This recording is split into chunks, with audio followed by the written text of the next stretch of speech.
3 lawan 2 pemain di lini depan. Di sini timbul lobang. Makanya Chelsea meletakkan pemain depannya compact di posisi tersebut. Tujuannya apa?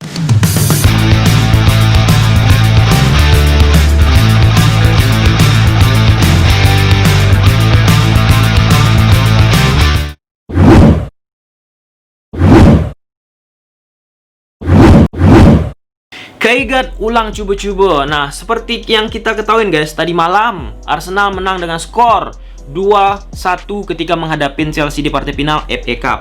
2 gol Arsenal dicetak oleh Aubameyang, sedangkan gol Chelsea dicetak oleh Pulisic. Dan ujung-ujungnya 3 gol juga ya, sponsor.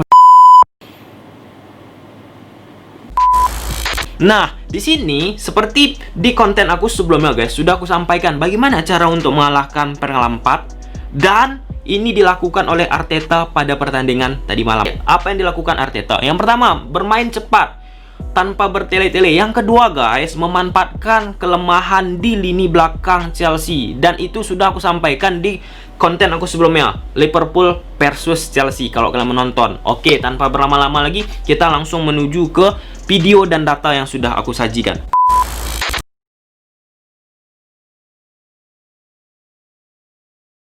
Di atas kertas, kedua tim menggunakan formasi yang sama guys, tetapi implementasi yang berbeda. Arsenal 3-4-3, Chelsea 3-4-3 juga. Jadi, aku mencari sumber data apa yang terjadi di lapangan ketika Arsenal dan Chelsea melakukan penyerangan. Berikut gambarnya.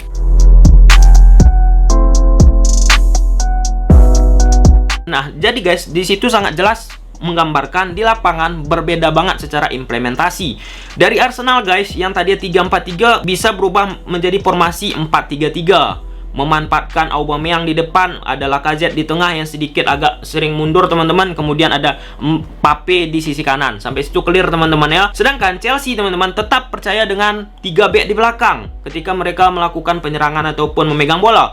Ada Aspi, Joma, dan Rudiger. Dan ini menjadi titik poin aku ketika Chelsea menghadapi Liverpool yang sangat lemah dan dalam tanda kutip sedikit lambat. 3 back di belakang, sedangkan di tengah teman-teman ada 4-5 pemain di tengah, sedangkan di depan 2-3 pemain. Sampai situ clear teman-teman, jelas sangat berbeda apa yang terjadi di lapangan dan di atas kertas, berbeda. Sebelum kita lanjut ke video, kalian pahamin dulu nih statistik data yang aku tampilkan.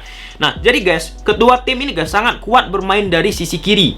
Arsenal sisi kiri yang 44%, Chelsea 45%. Nah, jadi ada kaitannya nanti guys tentang posisi paling banyak kedua tim melakukan penyerangan. Ada kaitannya nanti.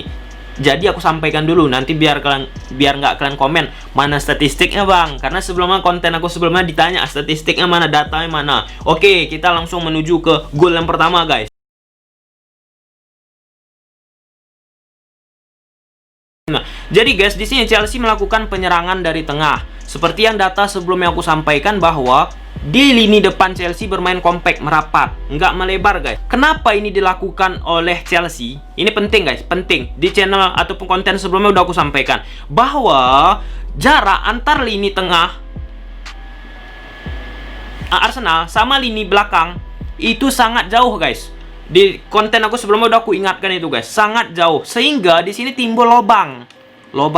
Makanya Chelsea meletakkan pemain depannya kompak di posisi tersebut. Tujuannya apa? Untuk menarik lini belakang dari Arsenal tersebut untuk mengikuti mereka fokusnya, mengikuti lini depan Chelsea. Sedangkan satu pemain ini teman-teman masuk dari sisi sini dan back dari Chelsea guys, mengikuti pemain-pemain lini depan dari Chelsea. Kita lihat, kalian perhatikan aja, lihat nih. Nah, lihat guys. Ujung-ujungnya pemain Arsenal mengikuti main lini depan Chelsea, kemudian Giroud diikutin terus teman-teman. Jadi nggak ada yang menekan dari depan pergerakan dari Pulisic, sehingga timbul lubang di sini guys. Ini udah aku sampaikan di videoku sebelumnya. Coba kalian cek ulang lah. Oke. Nah, di sini guys, selain itu permainan ketika menghadapin formasi 3-4-3 dari kiri sama kanan tuh bakalan sulit untuk dilakukan penyerangan. Maka dilakukan dari sisi tengah. Dan ingat, harus bermain dengan kombinasi 1-2 sentuhan, cepat dan mempunyai skillful. Itu salah satu cara untuk mengalahkannya guys. Kita lihat ya. Ini semua yang aku sampaikan tadi terlengkapin.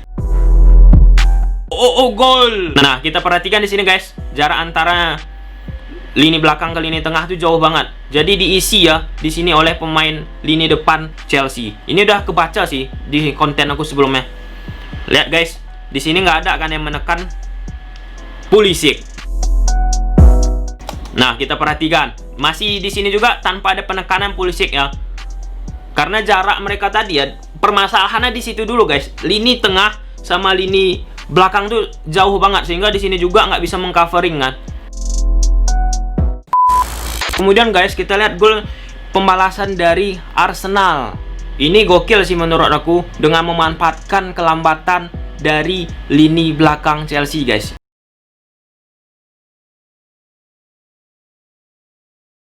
Nah, dari posisi Aubameyang, ini kencang banget sih Aubameyang nih menghadapin Aspi. Putus pelanggaran. Tetapi guys, kita fokus ke sini guys. Ini menarik nih karena ada percakapan guys antara penonton-penonton di luar sana dan aku baca.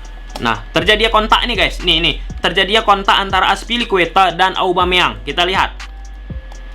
Nah, kontak sudah terjadi di luar kotak penalti. Tetapi jatuhnya karena semakin derasnya kontak tersebut, jatuhnya di dalam kotak penalti. Yap, kita perhatikan. Yap, udah ditarik guys tangan dari Azpilicueta. Kontaknya jelas di luar. Parahnya jatuhnya di kotak penalti. Itu aja sih pembicaraan yang penonton di luar sana. Nah, di sini guys, kita lihat. Nah, di sini tangannya udah jelas guys. Menarik di luar kotak penalti. Kontak pertama ya, kita bicara pertama. Kalau jatuhnya di dalam kotak penalti, lihat. Nah, ini guys, penting nih. Kenapa Arsenal bisa mendapatkan penalti tersebut dengan memanfaatkan kecepatan dan kelambatan lini belakang dan melakukan permainan cepat langsung. Kombinasi 1-2 sentuhan dengan cepat. Walaupun ini permainan dengan umpan bola diagonal guys ya. Di sini guys diumpan oleh pemain Arsenal ke posisi di garis belakang pertahanan permainan dari Chelsea ya. Nah, disinilah keunggulan dari Aubameyang.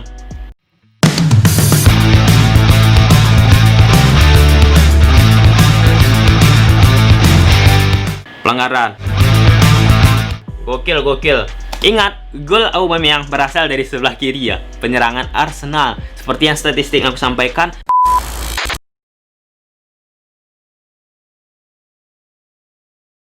Berawal dari sini guys, penyerangan ya kembali guys ya dari permainan cepat Arsenal. Kita lihat.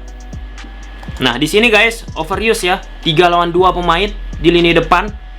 3 pemain Arsenal, 2 pemain dari Chelsea. Ini udah kacau sih, udah kacau banget karena jatuh guys ya. Intercept dari pemain Chelsea nggak sempurna sehingga didapat oleh PP.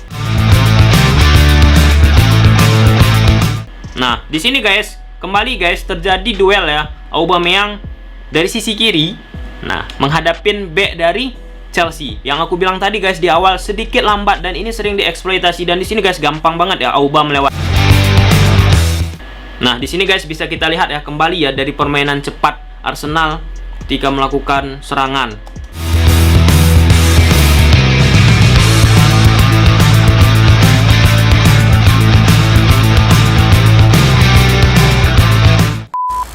Oke guys, sampai situ aja videonya. Nggak usah banyak banget kesimpulan. Apa yang diterapkan oleh Mikel Arteta tepat sekali teman-teman, melakukan permainan cepat 1-2 sentuhan. Kedua, dengan memanfaatkan kecepatan lini depan dari Arsenal itu sendiri, karena menjadi titik lemah tuh, titik sorot tuh lini belakang dari Chelsea itu sendiri guys. Nah, mungkin sampai situ aja kesimpulannya. Arsenal layak menang guys ya, walaupun di banyak kesimpulan ataupun argumen yang ya A lah, B lah, C lah, layak menang dari taktikal. Oke guys, sampai sini aja video. Kalau suka kalian video ini, udah tahu apa yang harus kalian lakukan. See you the next video. Bye.